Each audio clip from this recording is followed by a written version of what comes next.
Now, in this valley of humiliation, poor Christian was hard put to it, for he had gone but a little way before he espied a foul fiend coming over the field to meet him.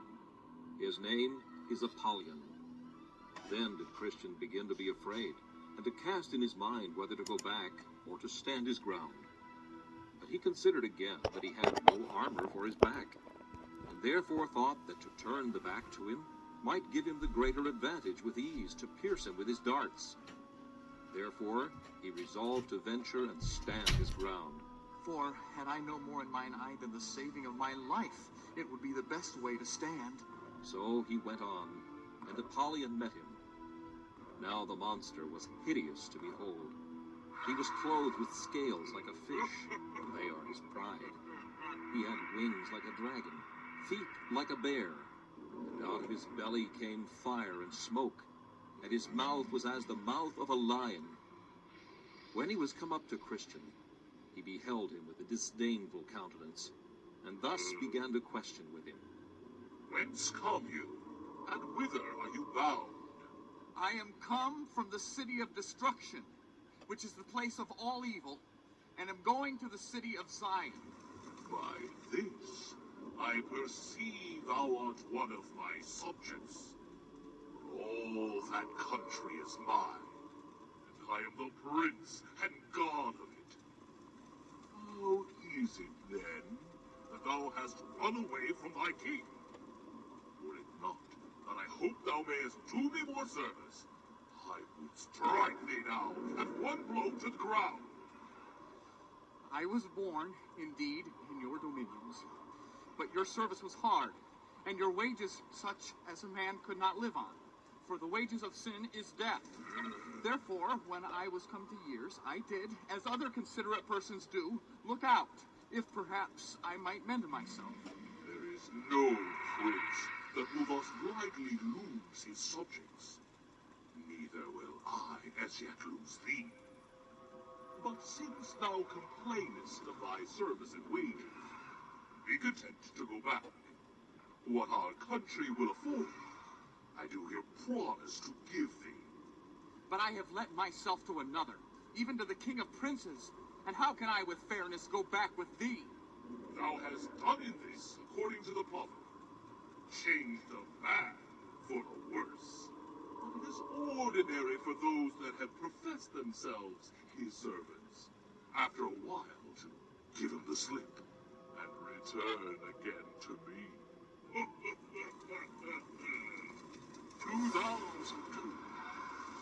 All shall be well. I have given him my faith, and sworn my allegiance to him. How then can I go back from this and not be hanged as a traitor? Thou didst the same to me, and yet I am willing to pass by all. If now thou wilt yet turn again and go back. What I promised thee was in my nonage, and besides, I count the prince under whose banner now I stand is able to absolve me, yea, and to pardon also what I did as to my compliance with thee.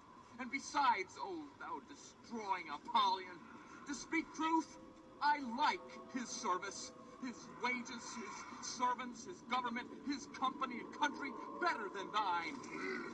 Therefore leave off to persuade me further.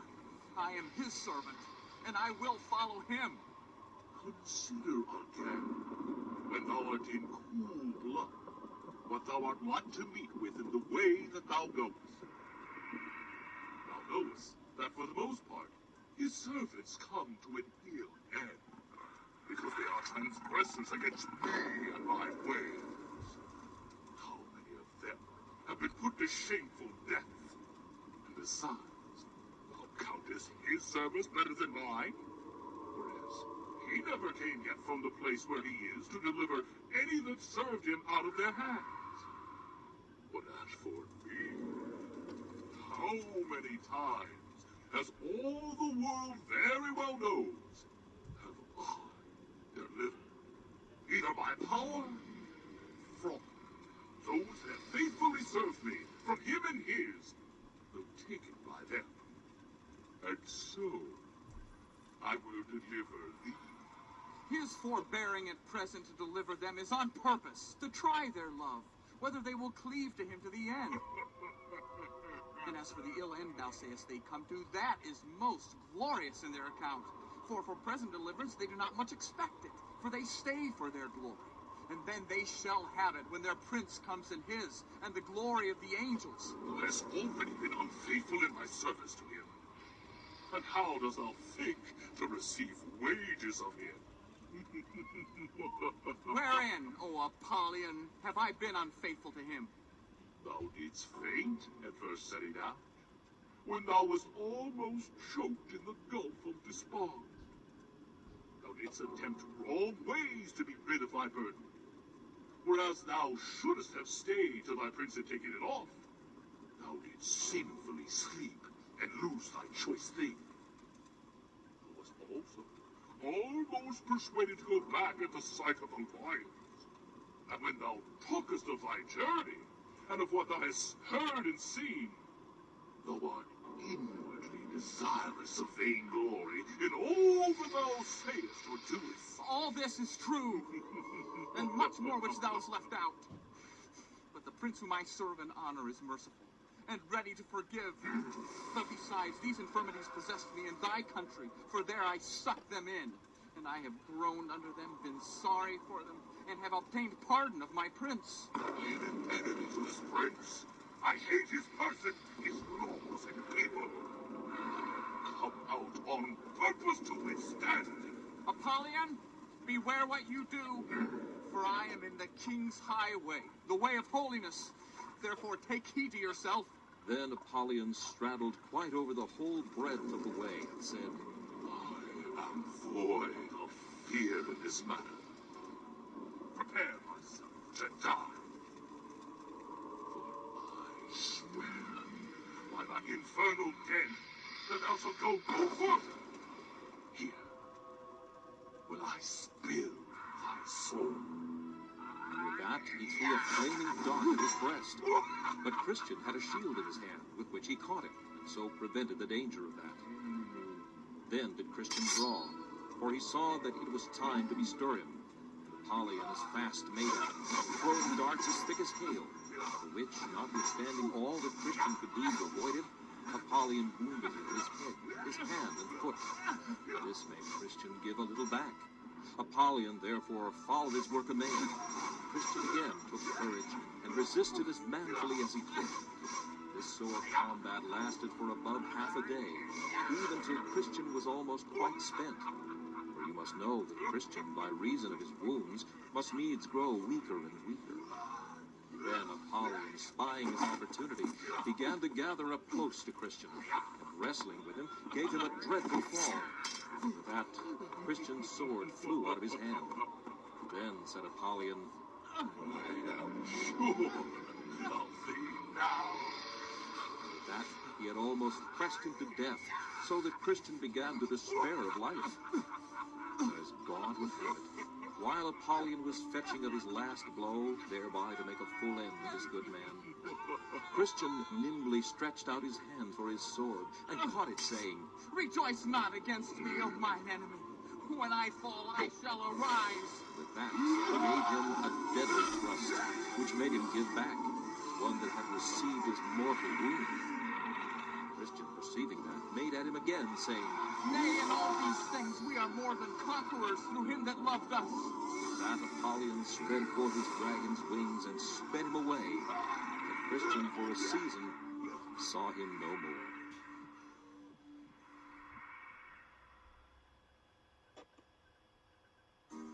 In this combat, no man can imagine, unless he had seen and heard as I did, what yelling and hideous roaring Apollyon made all the time of the fight.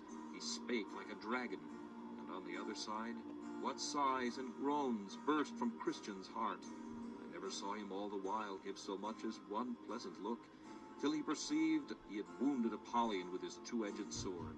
Then indeed he did smile and look upward, but it was the dreadfulest sight that ever I saw. A more unequal match can hardly be. Christian must fight an angel, but you see, the valiant man by handling sword and shield doth make him, though a dragon, quit the field. So when the battle was over, Christian said, I will here give thanks to him that delivered me out of the mouth of the lion, to him that did help me against Apollyon. Great Beelzebub, the captain of this fiend, designed my ruin. Therefore to this end he sent him harnessed out, and he with rage that hellish was did fiercely me engage. But blessed Michael helped me, and I by dint of sword did quickly make him fly. Therefore to him let me give lasting praise, and thank and bless his holy name always. Then there came to him a hand with some of the leaves of the tree of life, the which Christian took and applied to the wounds that he had received in the battle, and was healed immediately. He also sat down in that place to eat bread, and to drink of the bottle that was given him a little before. So, being refreshed, he addressed himself to his journey, with his sword drawn in his hand. For he said, I know not, but some other enemy may be at hand. But he met with no other affront from Apollyon quite through this valley. Now, at the end of this valley was another, called the Valley of the Shadow of Death, and Christian must needs go through it, because the way to the celestial city lay through the midst of it. Now this valley is a very solitary place. The prophet Jeremiah thus describes it: a wilderness, a land of deserts and of pits, a land of droughts and of the shadow of death, a land that no man but a Christian passed through, and where no man dwelt. Now here Christian was worse put to it than in his fight with Apollyon, as by the sequel you shall see. I saw then in my dream that when Christian was got to the borders of the shadow of death, there met him two men, children of them that brought up an evil report of the good land, making haste to go back, to whom Christian spake as follows. Whither are you going? Back! Back! We would have you to do so too, if either life or peace is prized by you. Why? What's the matter? Matter? We were going that way as you were going, and went as far as we durst. Indeed, we were almost past coming back. For had we gone a little further, we had not been here to bring the news to thee. But what have you met with? Why, we were almost in the valley of the shadow of death. But that, by good hap, we looked before us, and saw the danger before we came to it. But what have you seen? Seen? Why, the valley itself, which is as dark as pitch. We also saw there hobgoblins, satyrs, and dragons of the pit. We also heard in that valley a continual howling and yelling, as of people under unutterable misery, who there sat bound in affliction and irons. And over that valley hangs the discouraging clouds of confusion. Death does always spread its wings over it. In a word, it is every whit dreadful, being utterly without order. Then I perceive not yet by what you have said, but that this is my way to the desired haven. Be it thy way, we will not choose it for ours. Nay, not ours. So they parted, and Christian went on his way, but still with his sword drawn in his hand, for fear lest he should be assaulted. I saw then in my dream, so far as this valley reached, there was on the right hand a very deep ditch. That ditch is it into which the blind have led the blind in all ages, and have both there miserably perished. Again, behold, on the left hand, there was a very dangerous quag, into which, if even a good man falls, he can find no bottom for his foot to stand on. Into that quag King David once did fall, and had no doubt therein been smothered, had not he that is able plucked him out. The pathway was here also exceeding narrow, and therefore good Christian was the more put to it. For when he sought in the dark to shun the ditch on the one hand, he was ready to tip over into the mire on the other. Also, when he sought to escape the mire, without great carefulness, he would be ready to fall into the ditch. Thus he went on, and I heard him here sigh bitterly. For besides the dangers mentioned above, the pathway was here so dark, and and oft-times, when he lift up his foot to set forward, he knew not where or upon what he should set it next. Poor man, where art thou now? Thy day is night. Good man, be not cast down. Thou yet art right. Thy way to heaven lies by the gates of hell. Cheer up, hold out. With thee it shall go well. About the midst of this valley I perceived the mouth of hell to be, and it stood also hard by the wayside. Now, what shall I do? And ever and anon the flame and smoke would come out in such abundance, with sparks and hideous noises, things that cared not for Christian's sword as Apollyon did before. And he was forced to put up his sword, and betake himself to another weapon, called all prayer.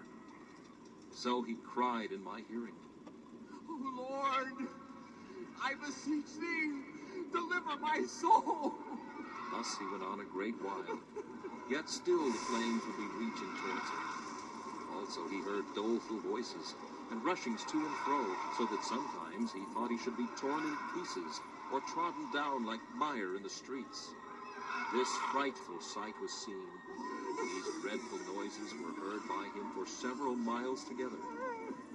And coming to a place where he thought he heard a company of fiends coming forward to meet him, he stopped and began to muse what he had best to do.